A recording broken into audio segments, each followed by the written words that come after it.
C'est le 500e anniversaire de la naissance du Tintoret.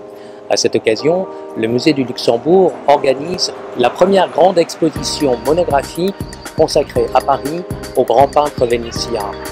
Ce sont les premières années de sa carrière, les années pendant lesquelles il construit sa notoriété et affirme son style. Tintoret, naissance d'un génie.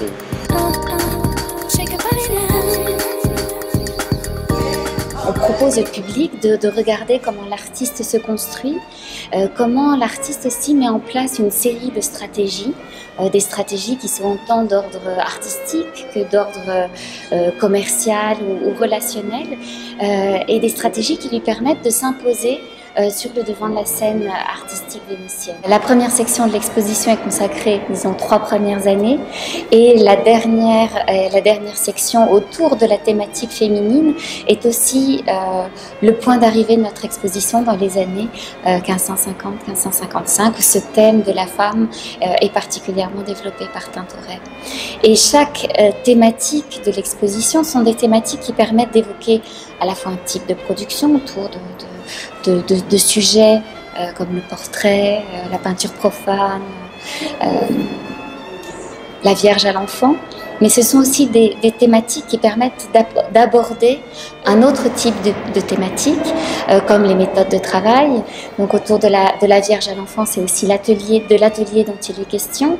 Autour des portraits, c'est aussi les relations de Tintoret avec ses commanditaires. Qui est un artiste qui est sous l'influence de très nombreux maîtres. C'est quelqu'un dont on voit qu'il cherche à se mesurer aux plus grands artistes de son temps, à la fois les grands artistes de Venise, comme Titien par exemple, mais aussi les autres artistes italiens. On voit que Michel-Ange est aussi une référence importante pour lui. On voit qu'il regarde aussi du côté de Raphaël. Le Tintoret se passionne aussi pour l'architecture, qui lui donne le décor et la monumentalité de certaines de ses œuvres.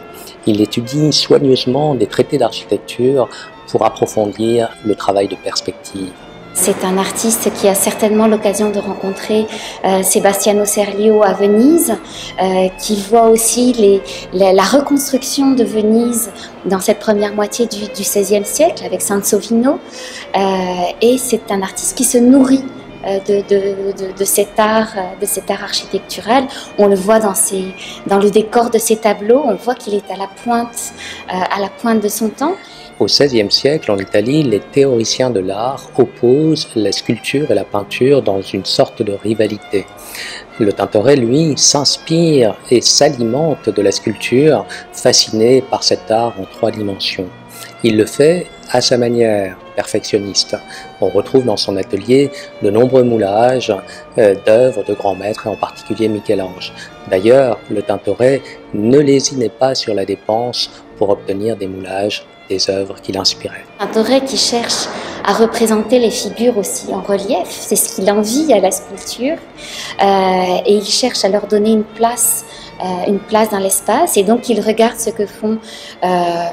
qu'ont fait les grands artistes de l'Antiquité, en regardant les antiques, la sculpture antique qui se trouve alors à Venise, mais aussi les artistes de son temps, là encore Sansovino, Michel-Ange, Bartolomeo Amanati qui travaille à cette époque dans une ville toute proche, à Padoue. On a découvert dans les années 90 un artiste qui s'appelle Giovanni Galizzi, qui est très proche de Tintoret, qui a très certainement travaillé avec lui, partagé son atelier à une époque. C'est vrai que le fait de découvrir cet artiste d'un style très proche du jeune Tintoret, ça a amené aussi à se poser des questions d'attribution sur d'autres œuvres, sur la manière dont il pouvait travailler parfois à 4 mains,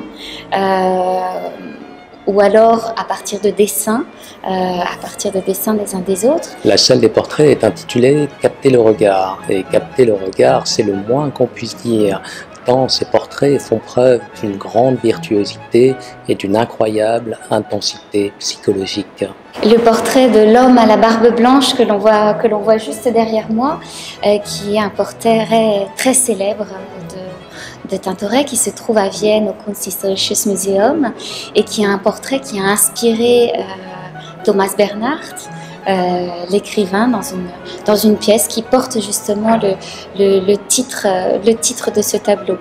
Et c'est un portrait aussi sur lequel on s'interroge aussi beaucoup sur l'identité du modèle qui est ici représenté, notamment parce qu'il y a une émotion très palpable qui passe dans le regard de cet homme.